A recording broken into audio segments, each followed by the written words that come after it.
see the corner of the building next door and the wide sweep of communal garden that separates it from the main road. Two people are chatting on the pavement, their dogs making an enthusiastic appraisal of each other's behinds. I wonder if they might be connected with the activity in the opposite flat. But then they wave and go their separate ways. There's no decorator's van in the curving driveway, which is where I've seen tradespeople park their vehicles before. I glance at the car park at the rear of the building, but there's no van there either, as far as I can see. Yes, I know it's sad. I never expected to become an expert in my nearest neighbours' lives, but here we are.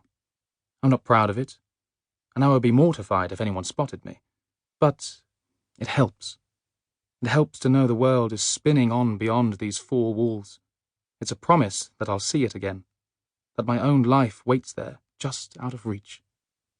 It's done more for my head than 8 weeks of physio, that's for sure.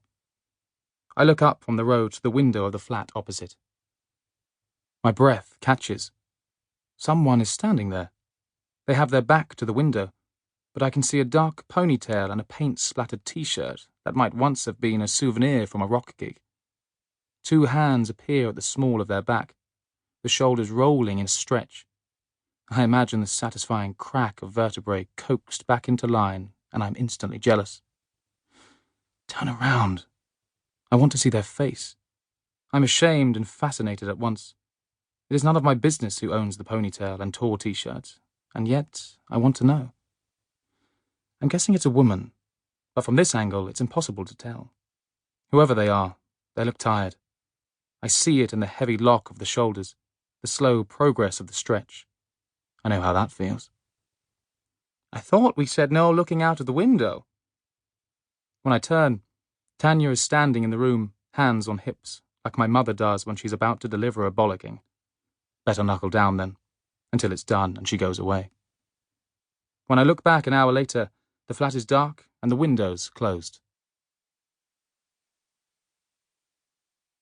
Chapter 2. Bethan. It's done. I nearly broke my back in the process, and I don't think I'll shift the smell of paint from my nostrils any time soon, but the flat is decorated, and I can start to consider it ours. Gwych. Excellent.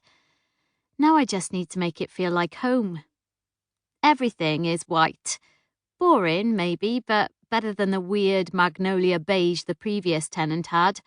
Utterly disgusting it was, like the colour of tinned rice pudding, and I can't stand that either. This way, I can buy some cheap colourful curtains, bedding and cushions, and get all my colour from that. Noah adores colour. He told me last week he'd like to live in a rainbow. So I'm going to give my boy the closest thing to his heart's desire and paint a rainbow around him. The thought of that makes me smile. I check my watch.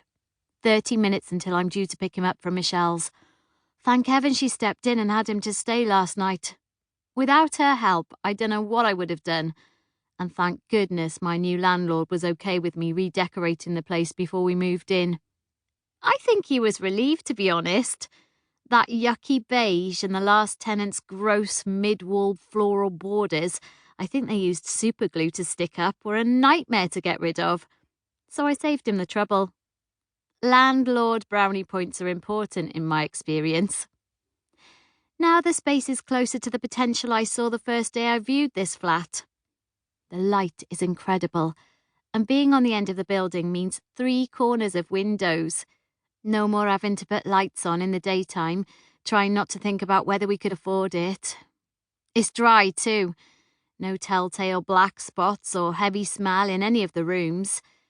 We might even save on heating bills if the way the sun has warmed the living area is anything to go by. Any way you look at it, this is a step up.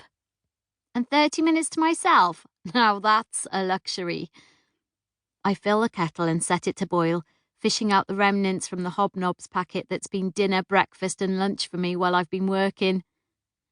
While I wait to make tea, I wander over to the window at the side of the kitchen area. It looks directly into the identical building next door. There's a large grey cat spread across the windowsill in the flat opposite mine. One of its front paws is pushed up.